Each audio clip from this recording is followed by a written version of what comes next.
And good evening, good afternoon, or good morning, depending on where you are around the world.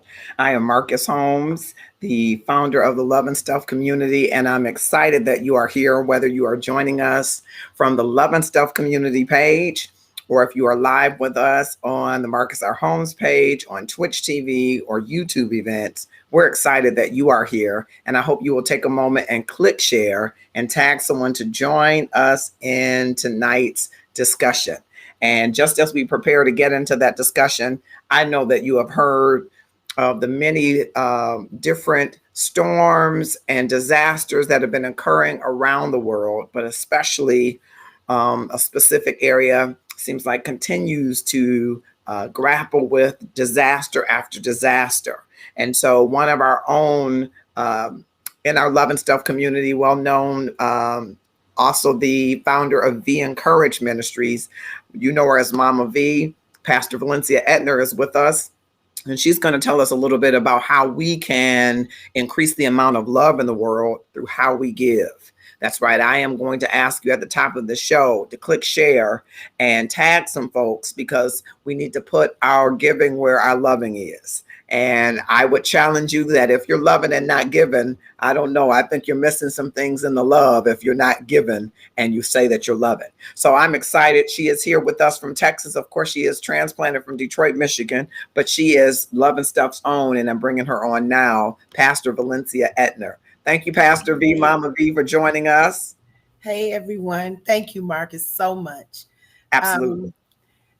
One of the things that I promise, and you've been actually an inspiration for that. I know that Love and Stuff has always been right on the front end of helping those who were in need. And so I wanted to follow that lead. Be Encouraged has been as a web page for almost a year now. And it is just time to do something that is going to make a difference in people's lives. I have a friend who is a pastor in the New Orleans area, and I asked him to identify one family, one family that we could tangibly help. We often give money and we goes into a pot and we don't know who gets it. We don't know how much they get. We don't know whether it makes a difference or whether it's just a drop in the bucket. But what I wanted to do is do something tangible for one family, one in the New Orleans area. So vencourage.com, donate, go to it's already on the page that it's for this. And you can help make a difference. Whatever is raised is going to that family. It will be a transaction. So therefore there's no cost on my part. So therefore I'm not holding any. So whatever comes in is going. That's the nonprofit of it. I'm not trying to get a dime. I just want it to go to someone. Got it. And we appreciate your taking the lead on this. You know, I was watching some of the posts and you were in that region and trying to get back home safely. Well, tell us about what your experience was there, because that region continues to get hit and hit and hit. Every time they're trying to rebuild and stabilize, it seems like the next wave of something is coming. So tell us a little bit from the close kind of boots on the ground as you were trying to get back home safely, and we're thankful that you did. What was it like? And tell us a little bit more that might help to prick someone's heart in giving. New Orleans is a very interesting place. It is a seaport town. It always has been. It's right on that Gulf. It's right on the Mississippi. It's always been the place where things have come in, port of call, including slavery. So for those who need to connect with that, it is why that word Creole is so important, because it is an amalgamation of all of these people who came from Africa, from the Caribbean, from Dominica, which is a French settlement, and all of them emerged on New Orleans as a port town. And it's always had a struggle with balance, with equilibrium. And then because it is on that, the Gulf is on that line of hurricanes. The hurricane line is the same line, for those who do not know, it's the same line that the transatlantic slave trade is. So that we're from Africa to the Americas, that same line that they took for the transatlantic slave trade is the same line that storms come and go. So that's why Cuba gets it. That's why the Caribbean gets it, because those are all the places where what people were dropped off from Africa in the Wow. slave trade. So that's just kind of something for you to chew on when we Yeah. think about how hurricanes devastate these places where slavery existed. Mm-hmm. But that's no fault of these people who live in New Orleans, who are struggling and scraping and striving and trying to make life happen in a place that is more tourist than we see the tourist side, but there is a community in New Orleans, and those are the people that typically get hurt the most. Those who are of color, who are struggling to keep make ends meet. They struggle to try to stay in that place. Many get transplanted to Houston. Many that got transplanted to Houston and Katrina have since gone back, but they still keep dealing with this. I talked to the Lyft driver one day, and she was just talking about how she came and she lived in Houston, but she had a house in New Orleans. So she came back home to Mm-hmm. where she lived and where she was from. Mm-hmm. And everybody wants to be able to go home. Mm-hmm. And so we just want to lift up these people, make sure that they know that they're not alone. And that's why I said one family, Mm-hmm. because if we try to help everybody, where it's a drop, it won't mean anything in the end. So we want it to be meaningful and tangible and caring. Yes, we got out. If we had not left when we left, we would have been on the road many more hours. A 5 hour ride was 10 as it is. Wow. And so the longer it took you to get out, they had put everyone out by 5 o'clock on that Saturday. Told them that they needed to evacuate. Yeah. And prayerfully, people did. No one that I know or know of was a casualty. And so I'm grateful for that.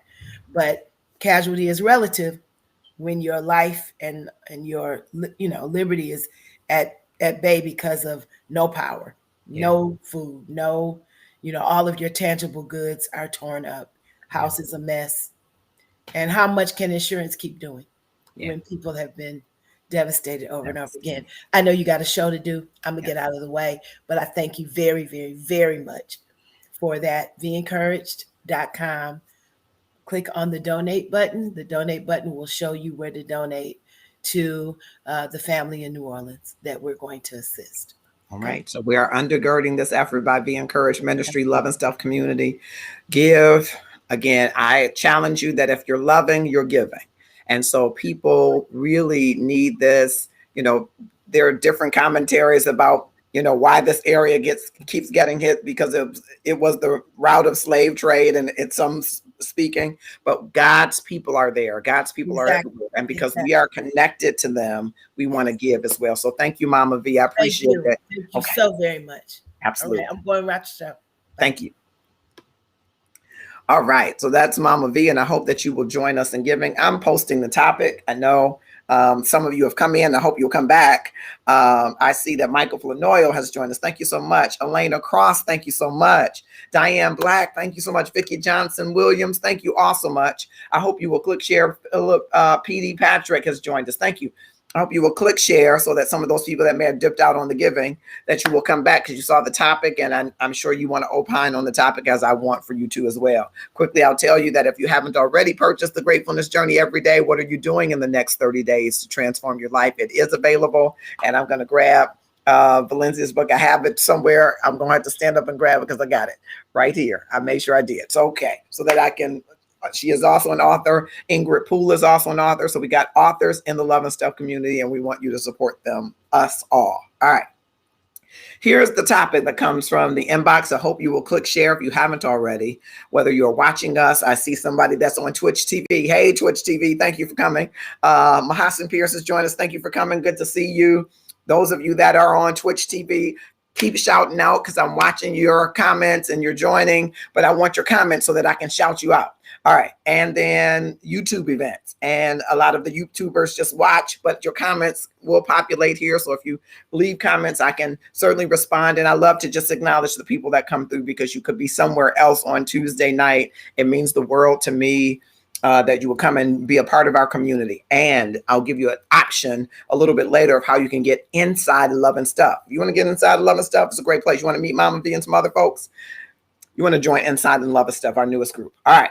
So the topic is posted. I'm going to figure out how to pin it so that it will stay there. In 1 second, maybe I can pin it. There we go. All right, it's pinned. I think that when you divorce somebody, she says,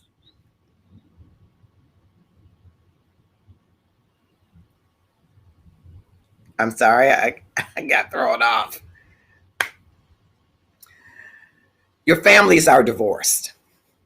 When I got divorced 3 years ago, I did not expect to see my ex-husband still hanging out with my cousins, taking my nieces and nephews to concerts, even taking my bonus mom to dinner. Even if the parting was amicable, and she said it isn't, and it wasn't, I do not want to see these family Facebook celebrations with all these pictures, she says. We haven't been able to have a big family gathering yet, and he better not show up when we do. Am I wrong? Dang, she says, hang with your own family. So I wanted to ask you, is that right or wrong? Is there a right or wrong when you are divorced? Does it mean that you're divorced from all of the people that you built relationships with? And there are many variables that can go into this, among which I will share is that they were married more than 10 years, but no children. I'll share that much with trying to maintain some of their anonymity. Married more than 10 years, no children. But as you can gather,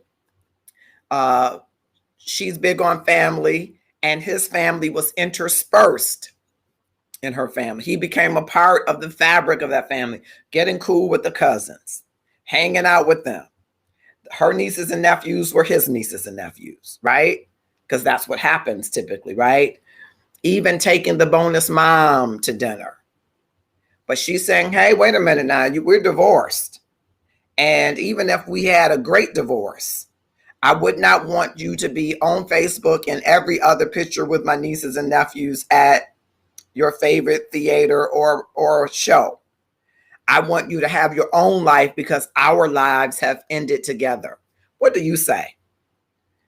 Do you think it's wrong if the ex stays in the family? Is it the ex forever in your family? I want to hear from you. Click share right now. Take a moment and click share. Tag 5 of your closest Facebook friends, 5 of your more popular Facebook friends, or Twitch friends if you're on Twitch TV, or YouTube followers if you're on YouTube, to join us in the discussion. All right. I see Corey Mildred King has joined us. Mahassan says, I get it. However, it's kind of unfair to bring someone into your family's life and expect them to pretend as if they no longer exist. It's irrational, actually. Yeah. Okay. All right. I appreciate that. And so, Mahassan, I want to ask you, how would you feel if you rolled up to the family dinner and your ex was there? Would it matter if you had an amicable parting? Or would that matter at all? Do you think that when you are divorced, that's a boundary that you set as it relates to what you might consider your family? Or do you come to the realization that we came together, and while we might have said we departed before death, the family still stays a part of his family? What do you say? I want to hear from you. Mahassan is saying it's hard to, pretend like that never happened. How do you just act as if, oh, well, that ain't my uncle no more? Especially if you had good relationship with that person. I want to hear from you while you're clicking share. I want to hear from you, right? We're talking straight from the inbox. This topic came from the inbox, and we love to have your topics. Drop your topics in the Love and Stuff inbox, preferably. But if you drop in the Marcus R. Holmes, I'm going to take them too.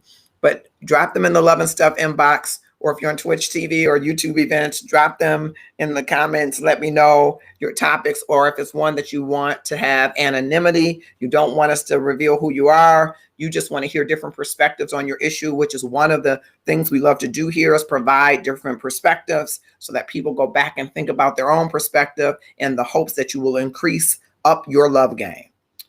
Wendy Burns has joined us, Dr. W. Burns. He can be friends with whomever he wants, and there is nothing that she can do about it. But I agree that he should not be included in family events when she will be there. It creates an unnecessary tension. He needs to respect that, and so does her family. I think that's great, Wendy. How do you have that conversation with your family? Do you sit the family down and say, we divorced, therefore, on Easter Sunday, I don't want him rolling up in this ice cream color suit, talking about where the ham.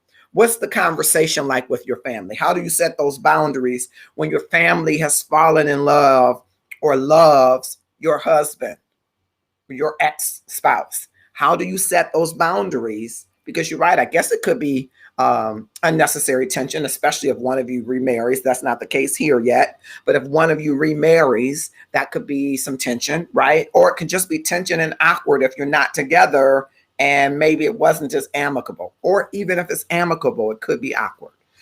Christina Smith has joined us. Thank you so much. I love the love. I'm feeling the love. Thank you so much. I'm so glad you're here. Yep, flat out tell them. Yes, okay. Wendy says, flat out tell your families. Have a sit down maybe. Say, hey, family. Hey, cousins. Hey, nieces, nephews. Hey, bonus mom. Listen, we ain't together no more. We's not together. So I don't want to see the Facebook soliloquy because that's part of it. She goes on Facebook and she sees all of her family's pages and he's everywhere. He in every party and every video, he at every event. And she's like, hold on, wait a minute. Let me put some X in it, right? And she's saying, wait, this is a little too, I'm not so sure he should be that. But on the flip side, he was those kids' uncle, right? He was those cousins' cousin. Hey, cuz, right? He was that bonus mom's son-in-law. And so how do you set those boundaries? All right. Hey, Nicole Baldwin, thank you so much for joining. I hope all of you that are coming in will click share, tag 5 of your closest Facebook friends, 5 of your more popular Facebook friends to join us in this discussion about, is it forever ex? Does your ex get to stay in the family and maintain all those relationships that he or she has built even after you part before death, you divorce? I want to hear from you. Christina says it's easier if you were friends first. All right. Okay. I think that's a good point. I wonder, Christina, if you're friends and you have a parting that's not as amicable, how do you work out the family part? Because I think that's an important thing. I think, especially for African Americans, I know we have a rich diaspora collective of beautiful love people in our group. But among the diaspora of African American folks and some other ethnicities, they're communal. And so once you are in somebody's family, you're in the family. And it's hard to break that loose, even if you decide the two of you don't work together. So I'm interested to hear from more of you, which I love what you all are sharing so far. Mahasan says, I personally don't care myself. Me and my ex-husband pissed everyone off, so he probably will never be around. However, if my brothers were still cool with him, I wouldn't mind currently. If it was earlier on, I would be mad because I had given everyone the notice. I did not want to be around him back then. All caps. I would yell that. I felt that in my shana. Yes, I did. Today, I have forgiven him and I'm over it. Do you, boo? All right. And then the do you, boo, that means do it with your cousins too, right? You cool with that. But there was a time where you're like, I don't want to see this brother, right? Give me a like or love if I'm right. Nicole Baldwin, hello there, entrepreneur. My ex-husband pissed everyone. Okay, not you. He pissed everyone off. Got it. Okay. And then if there is a parting, Mahasan, that's less than amicable, that does make it problematic, right? Thank you for those loves. I see the hearts. Thank you.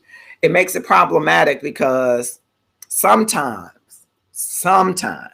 not saying it's true with everybody, but sometimes when a relationship ends, I'll call it badly, sometimes people tell their family what happened in the relationship, right? And so then the family is looking at that person cross-eyed and crazy, right? Because you said he cheated or she cheated or she took off with the money or whatever you feel is the straw that broke the camel's back and ended up bringing you to separation and maybe ultimately divorce. And so if you tell your family, this Negro, then your family looking at this Negro cross-eyed. So it kind of does shift it a little bit, even those I find sometimes is, it's a generalization. So you can let me know if you feel differently. I find sometimes the younger people in a family are able to get past stuff easier than the people who have some experience under their belt. So you might have nieces and nephews be like, that's y'all stuff. I still love my uncle. He cool. Whereas a mama might say, you done effed up over my daughter. Right. And so you kind of have to work through those. But how do you share that information? She may just have to get over the Facebook posts, etc. Keep scrolling just as long as they aren't at events together. Yeah, I think that's going to be hard, Wendy, because I think at one point, somebody going to invite her to the Thanksgiving, or they're going to invite her to the Harvest Festival, to the cider mill, to the ice skating, and he's going to be there. So I think they probably need to talk through that. And just in my opinion, because Facebook is this gigantic world that I want you all to help me expose more people to love, right? Hint, hint, clicking share now. You could pause or mute post on a certain page if that would make you feel more comfortable. You can see less of somebody's page. Now, that's tough if you want to see what your nieces and nephews are doing, but if you know they're hanging with your ex, you have a way to kind of mute that if you want to.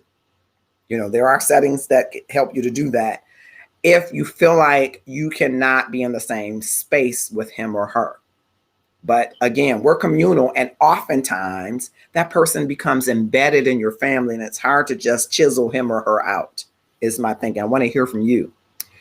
You ain't wrong, Marcus. Okay, that's what I was thinking, because you kind of had it in caps. She was like, I don't want this nigga roll around. Yeah, that's kind of how those caps kind of landed. If it's problematic, the family should respect your boundaries if you keep them out of your business. Yep. Christine, I think that's spot on. I know sometimes families just don't. They're like, well, what happened? We do that when someone passes, which I have a special prayer for those of you that believe in prayer. I'll be talking to you about that in a minute. When something happens, we'll say, well, what happened to that person? When somebody gets divorced, well, what did he do? Right? And so if you divulge that, you're kind of opening yourself up to some extra stuff, right? Christina Smith, my husband agrees. However, it sounds like she wasn't invited to these events she is speaking of. Nope. I think that some of the events, I'm still trying to keep some of the anonymity, but some of the events aren't necessarily events that she would have gone to anyway. So these are events that he would have gone with these segments of her family, except the bonus mom. That one's kind of a reach a little bit. But the nieces and nephews, take them out to, places. Cousins, hang out with them in the places that they would hang out. So this was happening during the marriage, right? So he had built these relationships, and it's just continuing on in those relationships. Like, this is what we do oftentimes without her. And so he's continuing that, but she's feeling some kind of way scrolling on the page like, okay, we divorced. And so I'm wondering if there's some self-reflection that you might do and say, this is the risk that you take when you bring somebody into your family in a covenant relationship and you decide to exit. And how do you handle that without damaging their relationships, but maintaining your boundaries if your boundaries are necessary? Because divorce should mean, it sounds strong, but it really is death. Divorce is the severing of a relationship. And so there should be no, once you have received a clearing, a cleansing, mind, body, soul, there should be memories and not so much of the sting of a relationship, so that you can move on and coexist in a world where you have so much people in common.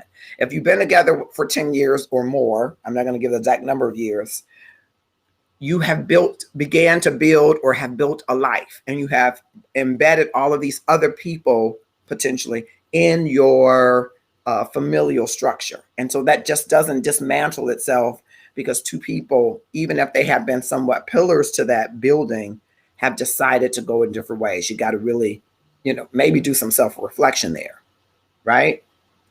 All right. So I'm hoping you will click, share, and tag some folks to join us. All right. I'm looking at the comments. Want to hear from you. The topic is pinned there. And I'm very interested to know this part of the dynamic Would it matter if it was like Mahasan who said he pissed us off or pissed me off and pissed everybody off? Would it matter if it's an amicable parting or not amicable? Would that matter to you in determining whether or not they could hang out with your people? My ex still communicates and goes to events with some of my family. It's not a problem because I am not usually there at the event with them. It's their choice as long as it does not affect you negatively. If it does, try to stay in prayer and let it go. Ooh, that let it go is a whole show. Christina, the let it go show, I can't wait to have a let it go show. We've had a few let it go topics, but the let it go show is a whole thing. We touched last week on your limbic resonance. Your limbic system carries the energy of your emotions, right? So if you haven't let something go, when you enter someone's presence, you are emitting energy that lets them know you haven't let it go. So sometimes when we think, forgiveness, we're holding on to some unforgiveness and we think it's bothering the other person. It's your limbic system that holds that energy in your cells and makes memory of that energy. And that's why it's hard to get rid of that energy, because you make history with that unforgiveness in your cells, right? And so when you enter a room and you have unforgiveness, your limbic resonance has already spoken to the room about who you can't be around, who you don't like, and your body responds. Your body feels before it starts to cogitate, right? Kind of side to the topic, but yeah, very important. She may be holding on to the hurt. That's why it isn't sitting well anytime she sees him. I think that's a part of it. She needs to heal. And from what I hear so far, I think that's a part of it. I think that is a part of it. So what is she supposed to do when she is seeing someone new? Is it okay for him to roll up at her family's event with this new boo book? I think it is okay.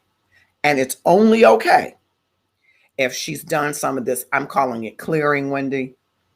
I think you have to clear the residue and remnant of the pain and the things that are unreconciled. If you have a bank statement and a checkbook and you reconcile them at the end of the month, or maybe you do it online. Okay, so there are things you have to reconcile about the relationship that you cannot change and that you have no control over. And often we keep that in our cell memory, what we hold against the other person, even though we can't change it. So you got to clear that. And until you clear that, you really shouldn't be in another relationship with anybody else, right? You really shouldn't. Oftentimes we go into other relationships, but we probably shouldn't. And if that other person has done his or her clearing, that's their business. But if you've done your clearing, you should be able to enter the room with them and their new boo, right? As long as they're not disrespectful. Not everybody can't do that. Some people are setting the boundary and say, no boo. I'm the only boo this family knew from you. So don't bring your boo. That's a discussion that you have with your ex. And that's probably a discussion you have as you're parting. Okay, now we have settled the divorce and settled the account and settled the house and settled the cars and settled the properties or whatever it is that you've settled. Now let's settle our familial structure. Here's my boundaries. Can you work within that? I don't mind you hanging out with them, but could you not put it on every Facebook post? Because right now I'm feeling like it's about me and you. Maybe that emotional safety isn't there with an ex, but it should be, because you're clearing. You've decided to sever. You've decided to let something die. And while the feelings and emotions don't die without there being some resolution and reconciling and channeling that energy differently, it's important that you all come to some understanding going into this next chapter of, now, how do we quite navigate, right? And you have to be able to have those conversations. And if you can't, you have to be aware.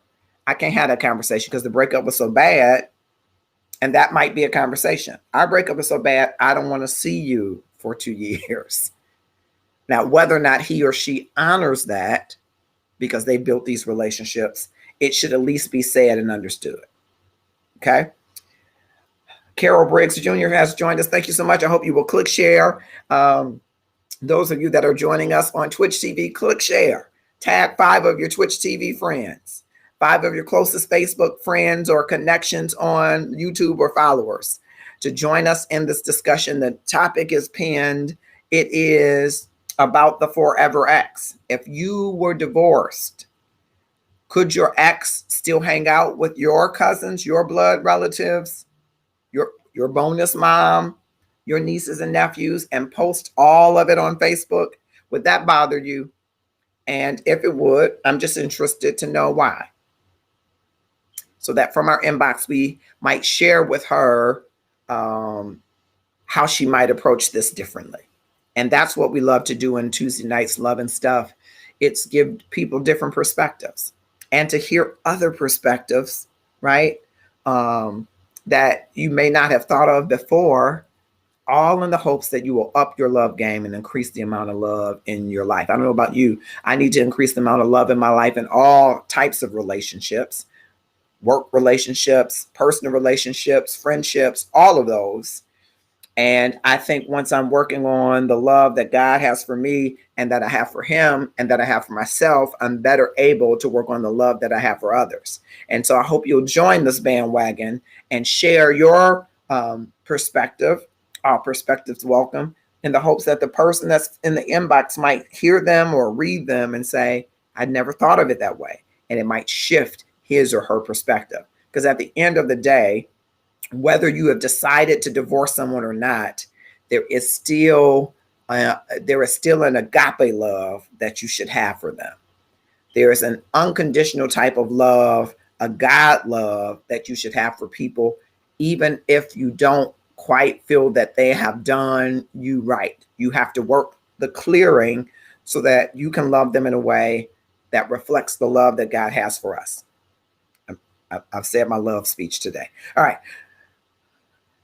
If I'm seeing someone else and we are divorced, oh, well, he probably should not bring a new lady around the family. That's awkward. Okay. My husband, tell me why. I'm interested to hear that. It's fine if both are done emotionally and have closed the chapter. If not, the awkwardness is problematic. Yep. And I think that's what most people experience. Most people, some people, I won't even say most people, I don't know. Some people go to counseling, premarital counseling, and counseling during the marriage, but few people are going to counseling to separate and divorce and to close out. And it goes back to what Christina said. I think you'd have to be friends or have a real love where you say, okay, we built a life together. Now we're dismantling that to some. We're going in a different direction. How do we do this as functioning adults who love each other, but this relationship has severed and we've closed off this segment of the relationship and we're going to open ourselves to other people. And we're still in the same familial structure. You might need a counselor to help you through that. You might need an objective third party to help you through that if you haven't cleared those emotions. That's tough. It's tough clearing emotions with somebody that you've been with, like the Bible says, no, over several months, let alone over 10 years with somebody that you married, right? Clearing those emotions and the pain and betrayal and things that might be attached to those emotions, clearing that and reconciling that might take some time and energy, and you might need some, extra tools. Wendy says, I know a woman who is always at her ex-husband's, did it interrupt? Oh, I'm sorry. I know a woman who is always at her ex-husband's family events. They appear cool, but the bottom line is that she isn't over him, and it's been years. That isn't healthy. Well, I agree, Wendy. I think that they should be having some kind of conversation, don't you? They should be in some conversation saying, here are the boundaries. I've known of a similar situation where some people just show up to incite the other, right? Because they can. It's not because they're as close, like in this situation. This man really has a relationship with these nephews and nieces, these cousins, this bonus mom. He's been building that relationship all during the marriage, and he said, hey, this is my family too. And so that's a conversation. But when you find somebody that's just showing up because you're going to be there, or just showing up to see who's going to be there, That's a whole nother other, right? And I think it's important that boundaries are set because oftentimes feelings aren't solidified, right? We ended the marriage, but I'm not over you. So what do I do when I'm not over you? A whole nother show I love to do. What do I do when the sex was great in our marriage and I don't want to just be out there having sex? Do I keep having sex with my ex? That's a great show. That's a good show. The family might feel a kind of way because he and I are all they knew. So bringing a strange woman around the family may not go over well. It depends. Here's what I think it depends on, Mahassan. If the family will oftentimes, not always, but oftentimes follow your lead, I'm just putting you in the situation. If you all right with it and you ain't faking all right, because you know how we can be all right for the family, girl, yeah, I don't care nothing about that. And that really ain't how we feel. But if the family sees authentically that you're okay with it, they're like, well, she like it, I love it, right? And they're okay with it. But it does take a certain level of maturity to do that, right? It's like she's going to be reliving that hurt over and over again. Yeah, if she's not reconciling and doing a clearing is what I'm saying. Michelle Ballard has joined us. Thank you so much. I hope you will click, share, and tag someone to join us in this discussion. We're talking from the inbox. This woman says, I think that when you divorce somebody, you divorce their family. That, hey, that's the end of that. But in this case, the ex-husband, who is her ex-husband of more than 10 years, they were married for more than 10 years, but I think at 3 years, they've been, I think 2 or 3 years, they've been legally divorced. He is still going strong with the family. He's maintaining the relationships he's built in the family. He's still hanging out with her cousins. He's still hanging out with the nieces and nephews, taking them to concerts and different things. And he took her bonus mom to dinner. And most of these things they post on Facebook. I asked her, is it him posting on Facebook or them? And she said, mostly it's them. So sometimes he will post, but mostly it is them posting. Because I first said, hey, quick way to remedy that. Don't unfriend them. Don't check out this page. She says, no. My cousins might post and he in the video, or my niece and nephew might be posing with him, however you pose. Might take a picture and post it on the page. I said, well, then maybe that issue isn't really with him. It's a boundary that you feel uncomfortable with your family, but you got to remember, you brought this dude into your family and they fell in love. I'm using that expression.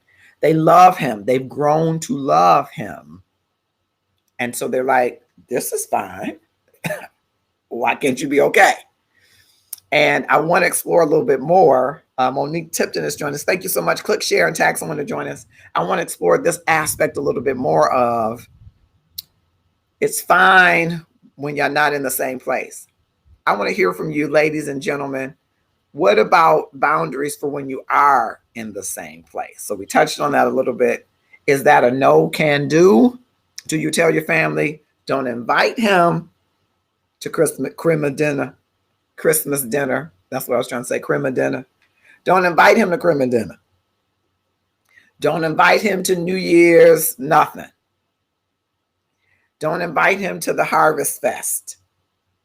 Don't invite him to the family reunion, A or B, paternal or maternal. How many of you hold that opinion that no, sorry, Bob, no, sorry, Bobby Jr., you are not welcome to be where I am? Give me some likes or loves if that's you. Or if you say, if he wasn't cheating and he bring the mistress, we good. I want to hear from you. Christina says, sometimes you need to do some clearing with your family too. Let them have him and you enjoy your life. Do you, boo? That could be true. That could be true. That could be true. And I think, Christina, and you might help me if I'm right or wrong. Some people might feel like it's my family, though. It's not your family. It's your in-laws. Some people feel that way, right? I married into your family. You married into my family, but it's my family. So they feel some ownership. Okay, I don't own you anymore, right? I'm disowning you because I'm divorcing you. So disown my family. You don't this is my family. It becomes an ownership, a possession. Anybody hearing that or feel something similar to that? I told my family and friends, don't invite me if you all invited him. You have to let it be known. Is that now, Mahasan, or was that before when things were quite hot? Okay. Valencia says, I think it hits differently if he comes with a +1, but if he comes alone, we can coexist. Okay, that's good. No invites, even if we are on good terms. Move on. Okay. So Wendy, I love that, and I want to just ask. So this man has, he's been an active uncle to your nieces and nephews. They see him as uncle, not the man that you married. This is their uncle. Some of them would have been born during the time, so this is all they know as uncle. And then you have cousins who are, if you got close cousins, you understand what I'm saying? And those cousins treat him like a brother cousin, right? And they don't want to cut him off. It's only you that's saying, move on. Could you imagine yourself being open to that if this were your situation and saying, well, my family loves him and it's not any mess around it. I just feel some kind of way that he's spending so much time with them. It's not even new time, Wendy. It's the time that he always spent with them. Now they're posting it more, or now you're paying attention more because y'all not together. So do you open are you a little more open to the concept, because it's not like he just started to hang out with your family. He's always been doing that. The only thing new is your bonus mom, he took her to dinner. He probably wouldn't have just taken her alone in the past.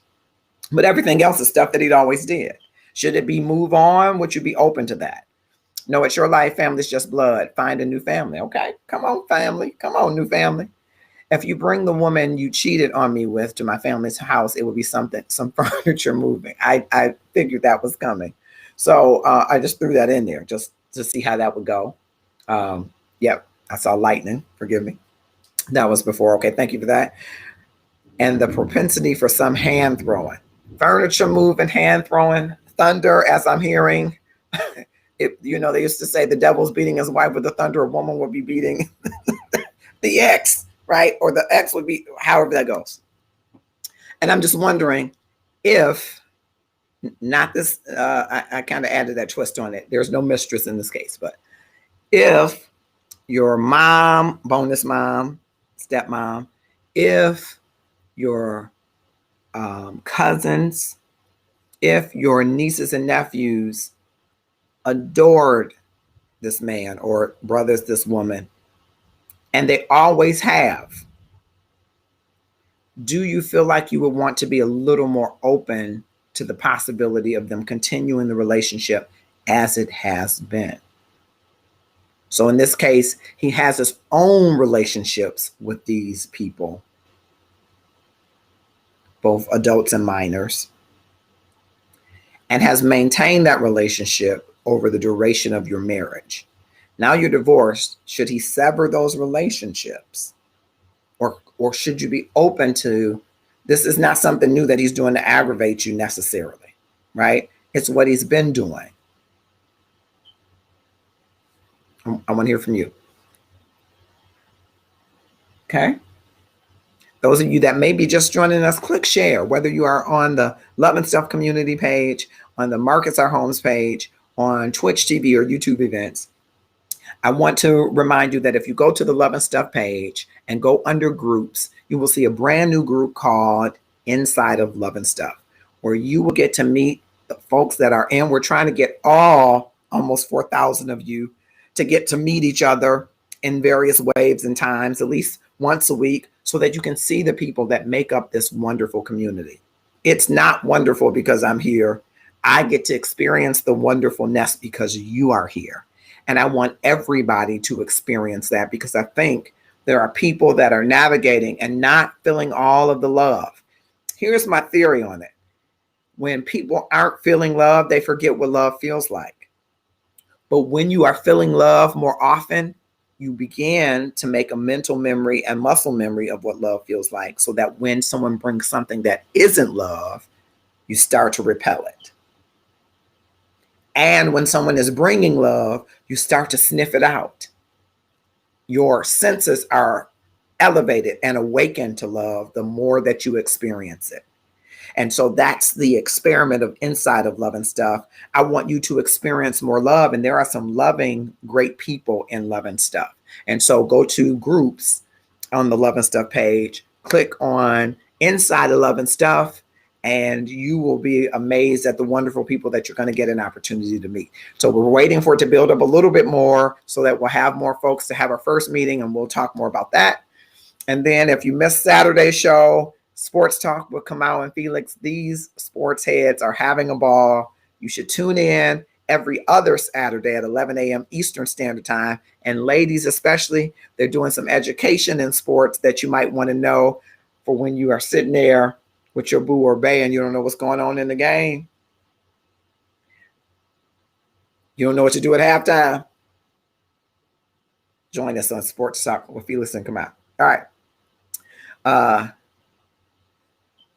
Okay, going to the comments. I can't stop him from being friends with my people. That isn't really my business, but I will say something when it comes to events that I will attend. Why can't he and my family respect that? When I try to drive home a point, I ask the people how they would feel if they were in that situation. I bet the cousins wouldn't like their exes hanging at the family events either. Great point. Great point. I think it's one worth noting. Darrell Dawson has joined us. Thank you, sir. Victoria Boyd has joined us. Thank you so much. I hope you will click share, those of you that are joining, and tag someone to join us in this conversation. I think they should continue to have a relationship with family, but some people may be jealous. I think if it ended badly, there needs to be boundaries set so that they can both be comfortable when they bring their booze around the family and him and her. I think that's excellent, sage advice. Darrell says, I have a sister who likes to be close with the exes in the family. They can have each other. I just don't hang around the family with the family. I have my own relationship that I'm working on, and I don't concern myself with that foolishness, in my opinion. Some family members, in my experience, don't try to aggravate you or your new girlfriend or spouse. Great point. Great point. And just to reiterate, Daryl, in this inbox, the ex-husband, who was married for over 10 years, has maintained over the course of their relationship these relationships that he's built independently. So there were times, Darrell, that he hung out with the cousins, just him and the cousins. There are times that he took the nieces and nephews out, Chuck E. Cheese and things like that, right? That they just uncle, being an uncle. I understand that, being an uncle. So he's maintaining that. Of course, they should have been having some conversation if she felt uncomfortable, because it wasn't an amicable parting. But if she felt uncomfortable about that, that's a conversation that she should have had, because he had always been doing it.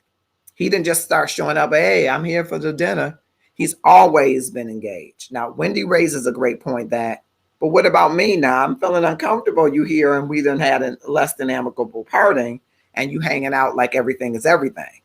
And that's why those boundaries are important. When you say, when we're ending a relationship, what does that mean and how does that look? And have we done a clearing? I feel like Iyanla Van Zandt.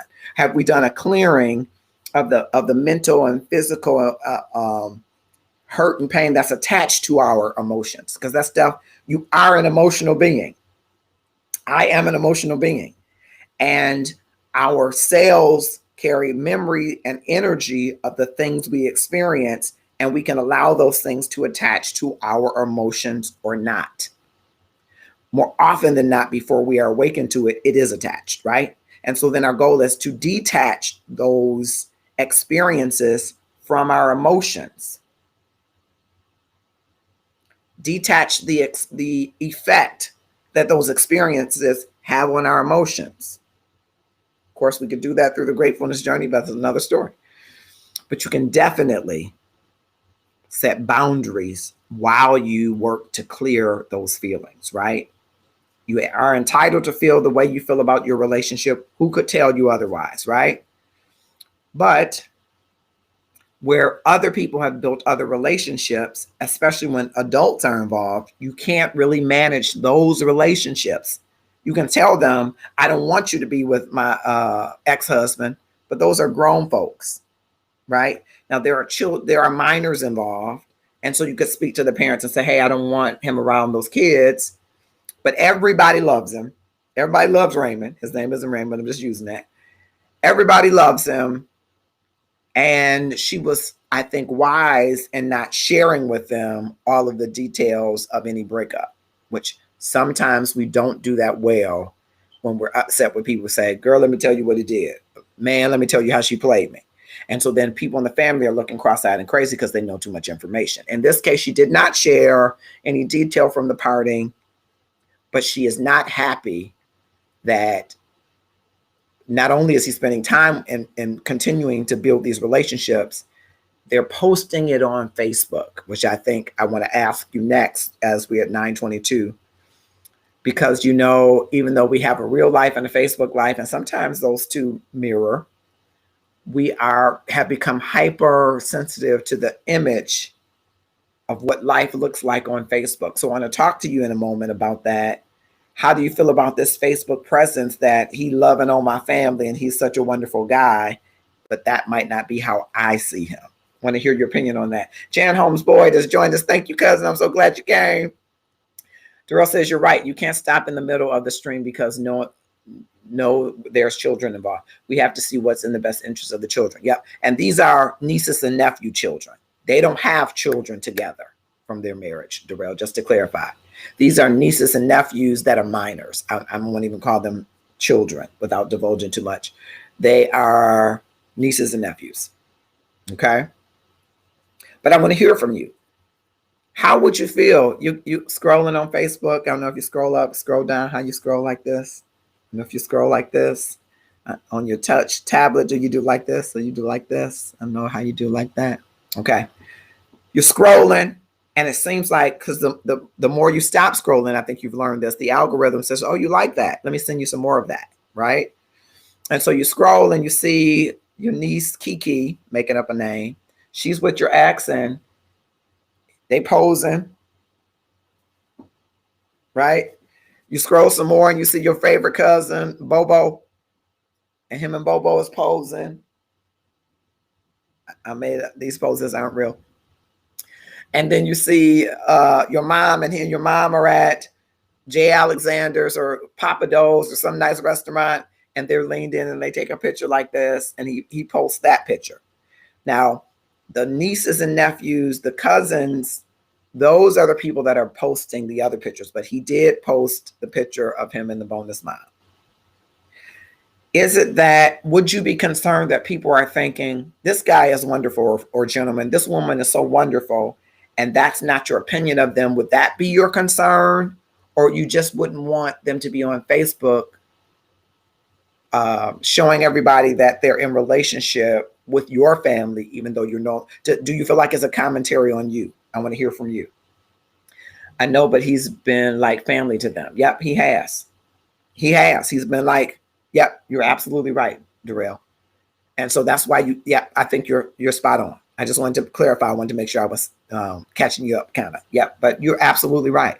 You do have to think of what's the best interest of these minor nieces and nephews, because for some of them, he may have been all that they know as an uncle, right? And so what reason would you exclude them from him? Christina says, Facebook pictures will only bother you if you allow them to have the discussion. Yeah, and I wonder why, under what circumstances would a Facebook picture bother you? That's what I guess I'm curious. Under what circumstances would a Facebook picture bother you, and why? A Facebook picture would bother you because that's my family. You shouldn't be with my family. Or does it bother you because other people would see it and then think, well, what's wrong with her? Or what's wrong with him? He's a good guy, or she's a good guy. She's still hanging with the family. Is it the appearance? Would that bother you? What would bother you about seeing pictures of your ex with your family members? If that would bother you. Would that bother you? And while you're responding, would somebody address, how do you address somebody who it bothers? So for our inbox person, what would you say to her? You say, girl, get over it. Would you say, unfollow him? Would you say snooze them? Would you say call your nieces and nephew and kindly explain? Or would you do some self-reflection and say, now, why does it bother me? Why am I bothered that this man still loves my family and they still love him? And they post pictures of that love or relationship, because it's not, again, it's not them just coming up and starting to do stuff. They've always done stuff. So should I do some self-reflection to see, now, why does this have my goat?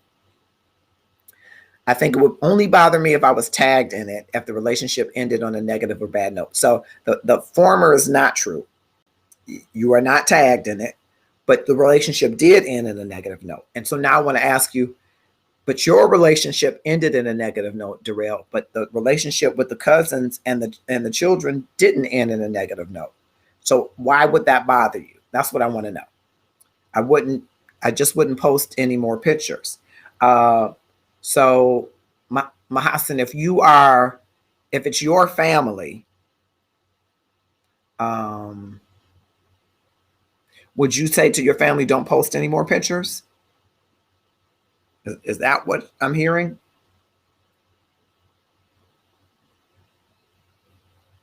Would you say,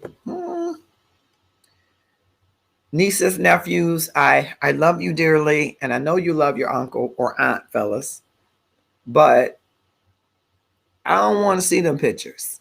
How would you address that? Christine says, I would say to her, why are you bothered and what will it take to unbother you? I think that's good. That's good. That's good. Because I think it does require some self-reflection, Christina, because again, to Darrell's point, hey, if the relationship ended on a bad note, that might be a sign that we haven't done the clearing that we need to do, right? Because sometimes when it ends in a bad note, again, most people separate the business. You closing out the business of the relationship, but they don't close out the emotional, social capital, personal capital of the relationship, right? And so that's just close. I'm done. I'm done with you. You move out, I move out, we move. Here's your clothes, here's mine, here's your car, here's mine, here's the house. You get this house, you get this, you get the toaster, I get the ironing board, whatever it goes, right? But there is no, okay, now let's talk about family and let's talk about structure and let's talk about how we navigate in this world and how we deal with the hurt that I caused you, the pain you caused me, and how do we close that out as humans so that I can reconcile that and move forward. And that's not always part of a process of closeout, right? It's just, I'm done with you, blankety blanky, right? Oh, thank you, Mahasan. Thanks for clearing that up. Thank you so much. And thank you, Cheryl Rains, Dabney, for joining us. I hope you will click, share, and tag someone. We're talking about the forever ex. Does your ex get to stay in your family forever? Wendy says, I would tell her to talk to her people. I would tell her to talk to her people, not the kids, but their parents. Got it. Again, my issue would only be pertaining to events that I would attend. So far as Facebook, she should have stopped following him when they broke up. Okay. Okay. So you would subscribe. You say, don't follow me if we divorce. Don't follow me. Okay. I would have a problem with it if they were a dirty person. I can forgive you and move on, but I don't have to still be connected to you. Okay. All right. All right. I like that. That's an interesting one, that connection. Because again, how do you work through that connection or change the energy of that connection, Darrell, when your family is still, the family structure is still intact that you built? If you don't come to some agreement about how you change that structure, how you change how we navigate. Coach Pam Bass has joined us. Thank you so much for coming to Love and Stuff. My loyalty is to my family, so if it bothers my family, it bothers me. My family is the same way with me. It's not likely he would be invited. We played nice for mutual child events, but nothing extra. So in this case, Pam, the family adores him. She is the one that's feeling some kind of way.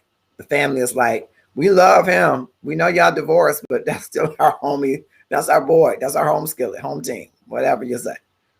And so he's still taking the nieces and nephews out. He's still hanging out with the cousins that are like siblings. He is taking the bonus mom out to dinner, and he posts the bonus mom picture for dinner, but the rest of the family is posting their pictures like, hey, we at the Aretha. I'm just giving an example. I'm not saying this is the Aretha. Hey, we at the Fox, we're wherever. And she's looking on Facebook like, what are you doing? So seeing that the family has no problem with it, is it worth self-reflection? Yeah. So they love, right, Pam saying they need to unlove him. So they so love him. They love him so much, and that they're spending the same amount of time that they spent with him while they were married. So he developed these relationships with them individually, right? All right, Victoria Boyd has joined us. Bilal Muhammad has joined us. Thank you both for coming. I hope you will click, share, and tag 5 of your closest Facebook friends, 5 of your more popular Facebook friends, or if you are on Twitch TV, 5 of your YouTube, Twitch TV friends or followers, and on YouTube events as well. We're happy that you are here. All right, so we're at 9:32, coming to the close of our show. And from the inbox, this woman who has been divorced in the last few years, but was married for more than 10 years, is having a problem with her husband still being connected to her family. And I really believe it's important that if you decide to divorce, and we have people of many faiths and beliefs and backgrounds in the Love and Stuff community, I will share that I believe the marriage covenant is intended to be forever.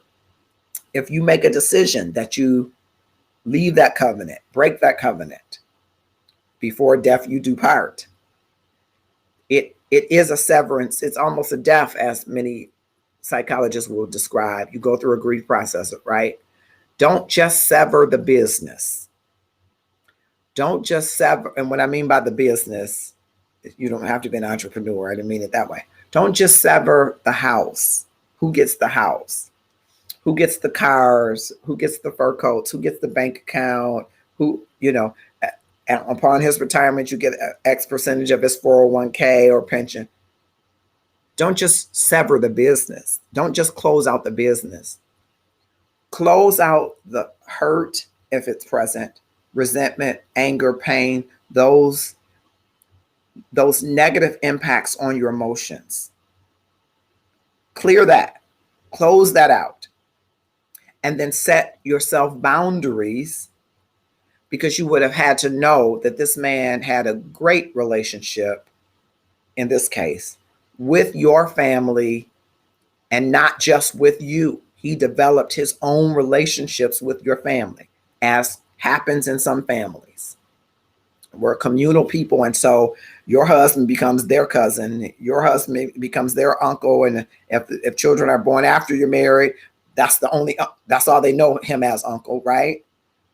Your mother accepts him, bonus mother, father accepts him, and those people, I said earlier, fall in love with him, but grow to love him. And that's not something you just sever because you have signed a court order or a court order has been issued. And you have to come to a place where you have some communication with him and some communication with them, or her, fellas, and some communication with them about your anticipated boundaries. I'm going to push back on those that say, well, you can't be where I am, only because I would just say it's worth some self-reflection to ask yourself why he or she can't be there at a family event. Ask yourself why. And your answer might be because this Negro, like my husband said, you can't be there, all caps, get out. Of course, now my husband says, hey, that was then. I was able to forgive. So there was some clearing that needed to happen. And if that clearing happens, and as Christina said early on, if you had a friendship in the beginning and you're able to salvage and recover that, and you set boundaries that feel okay to you, he may show up at Thanksgiving dinner. Now, it's a whole nother show if he show up with a boo or bae. I got to give you a whole nother show for that. But you might, in the interest of a family relationship or structure that's been created for him, is a parting gift from you. A family structure that was created for her, fellas, is a parting gift for you. You can change your love and how you navigate love with, for, and through anybody. But you don't really get to change how they navigate with the people that you also love. And that can work better if you do some self-reflection and resolve whatever issues you might have, because you never know.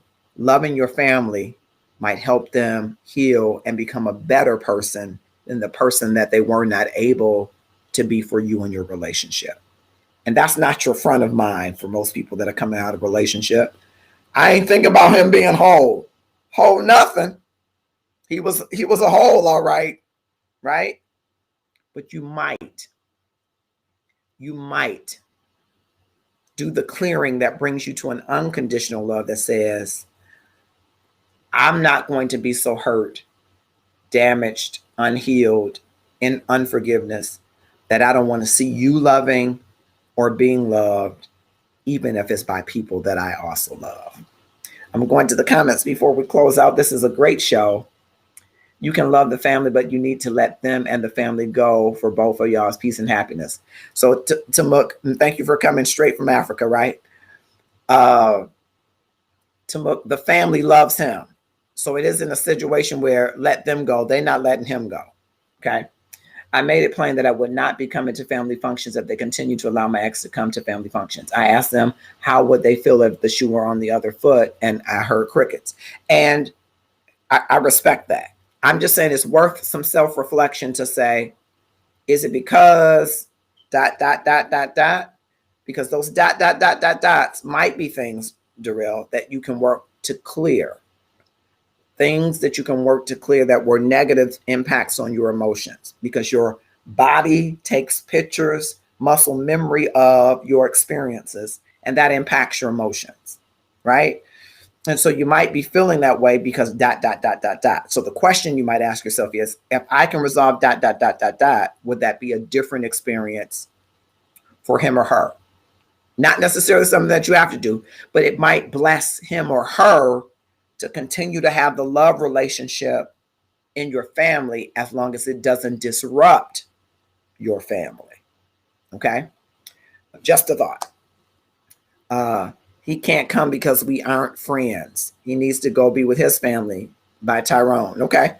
And your family is saying, Pam, in this situation, your family is saying, but he's our family.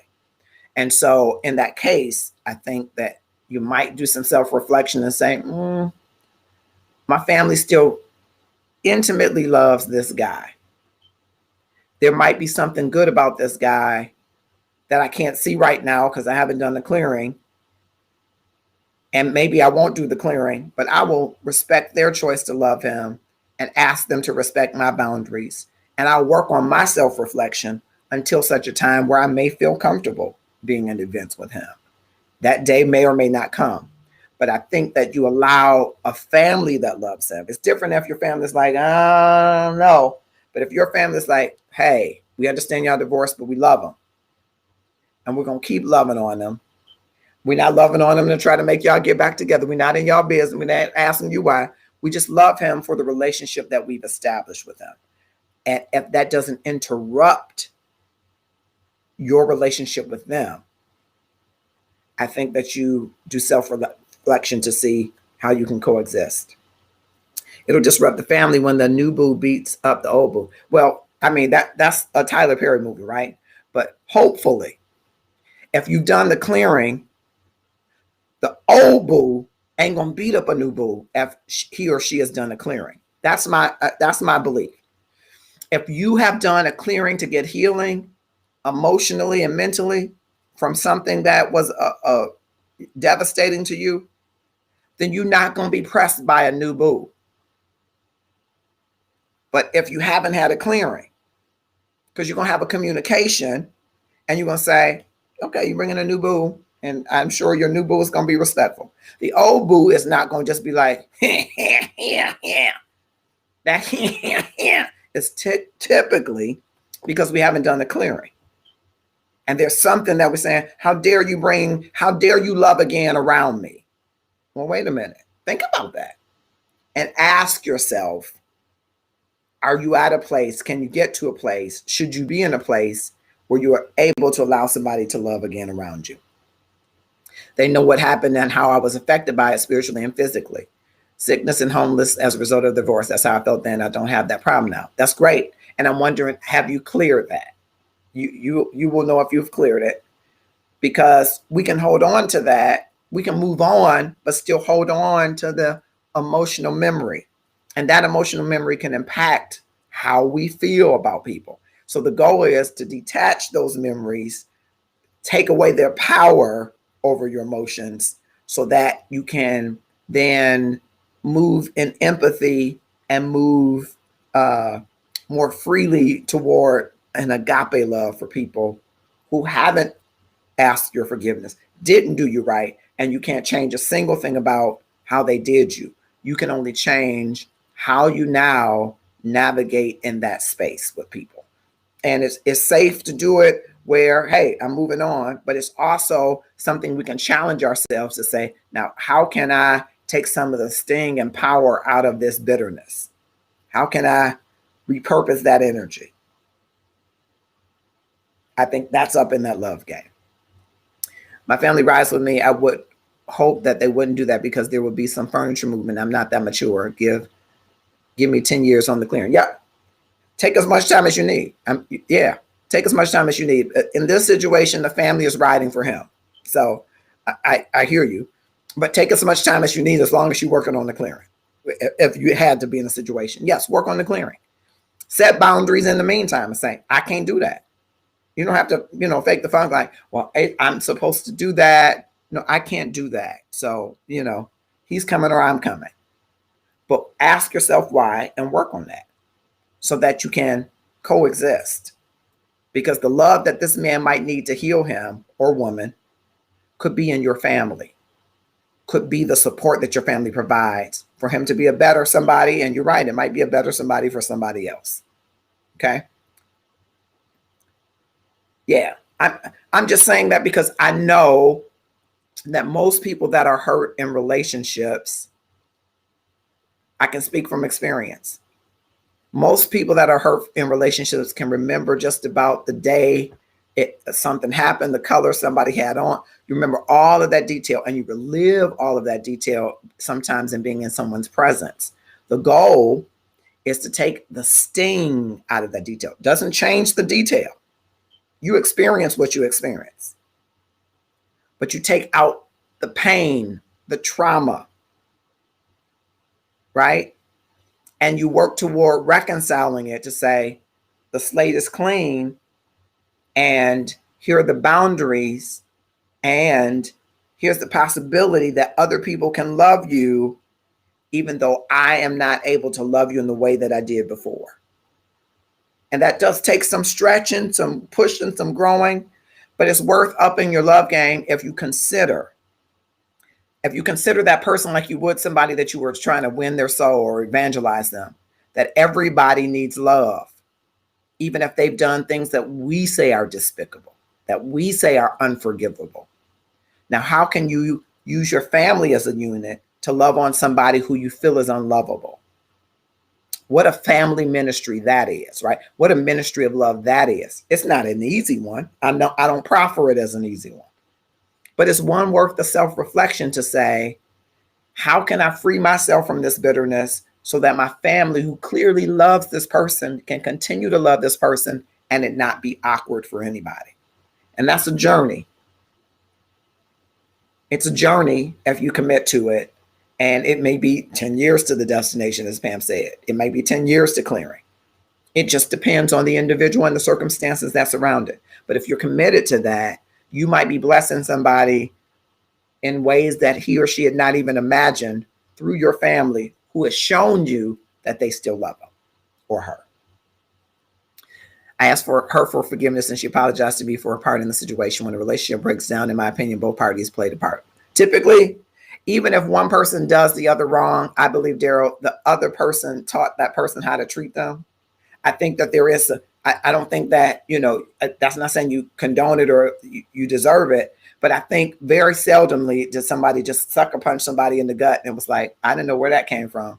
Every time you go back and think about it, say, oh, people are always, their limbic resonance, the energy is always coming forward before the punch. You feel the gut punch before it happens, right? And so then in some regard, when you don't respond to what you're feeling in your limbic resonance in your system, sometimes when you don't respond to that energy and you ignore it, then you become complicit, especially if you keep ignoring it, right? So seldom is, I agree with you wholeheartedly. Everybody typically plays a part in the drama that plays out, right? Or the situation. I won't just characterize it as drama. Love my family outside of family events. You want to see them, stop by and dip. Don't be showing up at the family functions. Yep, I think you could set that boundaries, but if your cousin, in this instance, Tamuk, has a family function and invites your ex, you can choose not to show up and miss out on that family time, or you can say, no, have I cleared this? Can I reconcile it so that I enjoy my family's time? Because my family is clearly saying that this person is still welcomed, right? And you might say, I don't want her to be there. And they might say, man, y'all done, get over it, move past it, get some counseling, get some help. She's a great person. My kids, that's their auntie. I'm not going to have them feeling some kind of way about their auntie. She's never done a single thing to us. I don't know what went wrong. You didn't share your business. Hey, I think that you should come. You're going to always be invited. And I just want you to know I invited her. Now, they might give you a heads up and say, just want you to know, I invited your ex. She makes the best mac and cheese. So she brings mac and cheese. I just want you to know she's going to be there. So you might have to ask yourself, now, why am I saying dip? Because I'm hurt, because I'm betrayed, because I've been used, because you can fill in all of those phrases and then say, now, what about that? What can I do to change that? Probably zero. But what I can do is to remove the sting of it, remove the venom of it, remove the power from it so that it doesn't hold me hostage from having a great holiday event, if you so choose. You can also say, bye. She came. Okay, I'm going to get my plate early and she come late. However you want to navigate that. Especially if the children do. They tend to see genuine happiness. That's what I was trying to say. You said it better than I could even think to say it. Thank you so much, Pastor V, Mama V. From my experience, and this is a generalization, younger children and young adults seem to get over some of this drama quicker. Sometimes they're like, oh, that's y'all stuff. That's my boy. That's my uncle. Sometimes they don't hang on to it as easily. Sometimes has been my experience. They're like, why you, oh, they divorced? Okay, well, uncle's coming to get us. They kind of like, happens, 60%, it happens, but I still want that relationship, especially if it's been a good relationship. Now, again, it'll be a whole nother thing. He didn't spend any time with your cousins, your mom, and your family, and all of a sudden, he in everybody's face. That's another show. That's a different thing.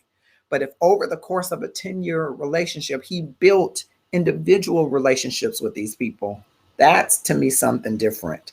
And you have to navigate it, whether it was amicable or not. In this case, it wasn't, which is why I'm saying navigate it, dear sister, because your family is not against you, they're for him. And we could see it that way. Either you're for me or against me. But I don't think these are mutually exclusive. I think people can be for you and not against the other person. And if you only see it that way, you might need to do some self-reflection to determine if there are mental, emotional, physical even scars that need to be healed and forgiven. It's 9:51. I am 21 minutes over. I'm working to get this to an hour, but it gets so good to me. It might not be so good to y'all, but it gets so good to me. Having the dialogue with you, knowing that every week someone comes back after their topic and says, I got this. Or sometimes people say, I didn't agree with nobody in there. And I said, well, did you listen to them? And someone walks away saying, you know what? I could do something different in my relationship. Oh, I never thought of it that way. If just one person, and thankfully it's more than one, but if just one person says, you know, I gathered something that I could use to up my love game, then that is what gets accomplished. I want to remind you, and I got on pants, so this is good. I've got to find Valencia. Your book is probably right here. This is horrible. I don't see it in my. I sat it aside, but I got to. Oh, yeah. Okay, so it's horrible. I'm standing up over the camera. Okay. This is Valencia Etner's book that she's done in partnership with Reverend Dr. Van Carl Williams, Reverend Valencia Etner, who is working her doctorate, as I might tell you. Wrote a book in the pandemic, just like me. I wrote a book in the pandemic. They did too. It's called Little Fires Everywhere: Pandemic, Protests, Politics, and Power, a Pentecostal sermon series. You want to get this book and support Valencia, Pastor Valencia, and Reverend Dr. Van Carl Williams. You can go to Be Encouraged Ministry, VEncouraged.com, VEENcouraged.com. I'm sure you can get the book there. While you are there, at the outset, we talked about providing disaster relief to the folks in the NOLA area. Pastor V, we're partnering with her, identifying one family that has been devastated by the storms that keep coming through that area, to help them to get back on their feet. You can go to VEncouraged.com and click on donate, and it will tell you how to donate there. I want to remind you that the Gratefulness Journey every day, what are you doing in the next 30 days to transform your life, is still available on Amazon. Thank so many of you who have purchased the book. I got to go of 20,000 books. I'm not there just for this first one. That 20,000 books, you know what it's going to do? Those 20,000 books is going to help one of our partners in the Love and Stuff community, Rashida the Glam Dr. Williams. She and I are partnering on a fragrance. And so it's going to help us launch that fragrance. That's one of the things that I wanted to do with the book.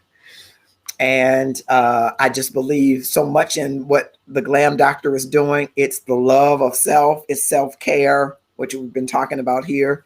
So I look for your support in that so that we can accomplish that goal. But many of you have purchased it and you're saying you enjoy it and you want me to autograph it, and you're in Timbuktu. So I can't quite autograph it yet, but I'm trying to work on a deal that's going to help me autograph it for you in a very special way. And I will keep you posted as that materializes. You can also go to the Love and Stuff page, go to the groups inside of Love and Stuff, join the inside of Love and Stuff, become a member of that special group so that you can get to know the folks in Love and Stuff. There are about 4,000 people in Love and Stuff. Not everybody is here every week. Some people just get a little bit of content here and there. Our goal is to get you all meeting each other in the community so that you can experience love. I believe the more love that you experience, the more you will be awakened to love, and the more you will repel what isn't love. See, when you're not being loved, you can't always tell the difference. But if you're being loved good and somebody comes to do something less than that, you'll say, hey, wait a minute, that don't feel like the love that I'm used to. It's to increase the amount of love in the world and increase the amount of love to you. And so join the Inside of Love and Stuff group.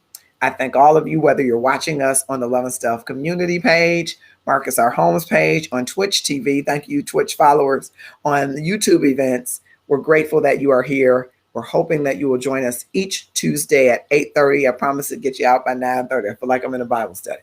Trying to get you out by 9:30. Don't forget, not this Saturday, but the following. Sports Talk with Kamal and Felix. Our associate producer, Kamal Williams, who lives in North Richland Hills, Texas, and Felix Holmes, who lives in Southfield, Michigan.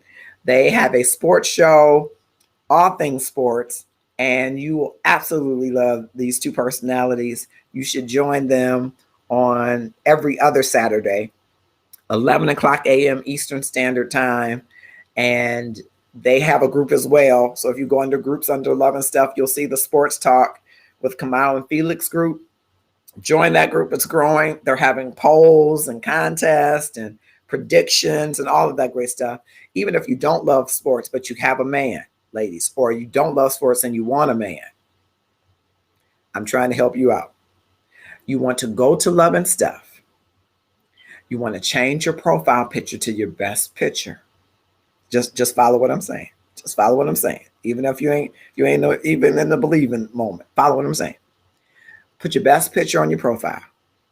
Don't go make some picture that you won't look like regularly. Go put that picture on your profile. Go in Love and Stuff in the group and say good morning. Comment in the comments and watch people are going to click on your profile to see who you are. I'm just trying to help you. Then listen to the sports tips that they're telling you so that when that brother DMs you, don't start talking about how handsome he is. Start talking to him about sports. Let that first date that you do with him be at the sports bar with your mask on. Say, where you watching this game at? I like this player. Don't say I like the color of his shorts. No. Learn a little bit about the game. And it'll help you in the long run because you'll have a chance to do some special things at halftime. Okay? I'm trying to help the sisters out. I'm bringing love to Love and Stuff through sports because there are brothers in and around the peripheries of Love and Stuff that love sports. And some of them are good single brothers, sisters. Go on and get in that sports talk. Go on and find out what the predictions are and follow the predictions through the season. Find out who got traded where. And when that brother DMs you, instead of saying, oh, you look nice.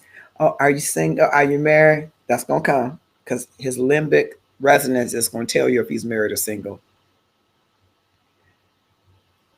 Ask him about the sports. I'm trying to help you. See, I kept you extra minutes to try to help you. So that's Sports Talk with Kamal and Felix. If you're not into sports, I understand, but it might be a good opportunity. I'm Marcus Holmes. Thank you for joining us. Have a grateful evening and a grateful week. And if you have show topics, drop them in the inbox at Love and Stuff. And let us know whether or not you want to come live with us on the show or if you want to maintain your anonymity. We accept both and we discuss all topics, Love and Stuff. I'll be grateful to have you there as I am grateful to have you here tonight. Have a wonderful, wonderful evening.